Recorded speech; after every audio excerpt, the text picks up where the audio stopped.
Sir, நீங்க ஒரு ஆக்டிவிஸ்டா இருக்கனால இந்த கேள்வி கேட்குறேன். தமிழ் அரசியலில் மேலும் ஒரு நடிகர் விஜய் அரசியல் வருவது குறித்து உங்கள் கருத்து சார்? அதாவது ஒரு எம்ஜிஆர் காலத்துலேருந்து பார்த்தீங்கன்னா நீங்கள் ஏதாவது ஒரு நடிகரை வந்து நம்ம முன்னாடி வச்சுட்டே இருப்பாங்க. இதுதானே சார், இவர் யார் சார், இவர் யார் சார், இவரை பற்றி என்ன, அவரை பற்றி என்ன, இவர் வந்துடுவார், அவர் வந்துடுவார், இவர் வந்துடுவார் அப்படின்னு சொல்லிட்டு இருக்காங்க. ஏன்னா நமக்கு வந்து அப்படி ஒரு பெரிய நம்ம சினிமாக்காரனை பார்த்து மயங்கிடுவோம்னு நினைக்கிறாங்க. இப்போலாம் யாருமே ஜெயிக்கலைங்க.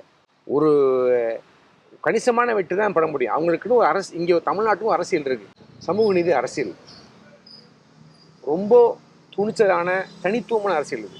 தமிழ் தேசியம், இடதுசாரி அரசியல், திராவிட அரசியல்லாம் கலந்த ஒரு கலவையாக இங்கே இருக்குது.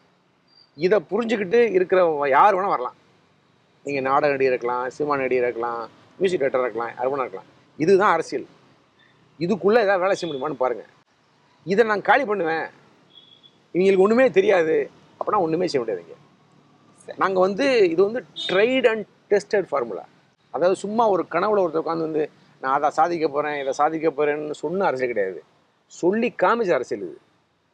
ப்ரூவ் பண்ண அரசியல். எவ்வளவோ சோதனைகள் வந்தால் கூட 50 ஆண்டுகளில் நம்ம வந்து 2 கட்சிகள் ஆண்டா கூட, அவங்களும் அவங்க மோதிக்கிட்டா கூட, திட்டினா கூட, தமிழ்நாடு வந்து இப்போ வந்து இந்தியாவிலேயே முக்கியமான ஒரு வளர்ந்த மாநிலம் இது.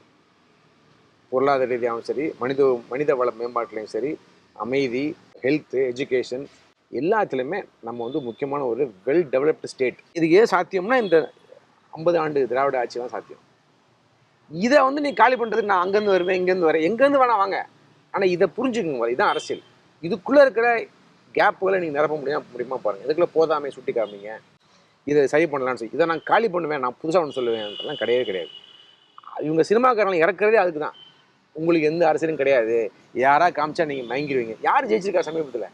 யாருமே கிடையாது. யார் வேணால் வரலாம், வரட்டும், காசு இருந்தால் செலவழிக்கட்டும், சந்தோஷம் நம்ம அனுபவிப்போம். அதை சினிமாக்காரங்க எப்போ வேணால் நம்ம வரவேற்கிறது, யார் வேணால் வரலாம்.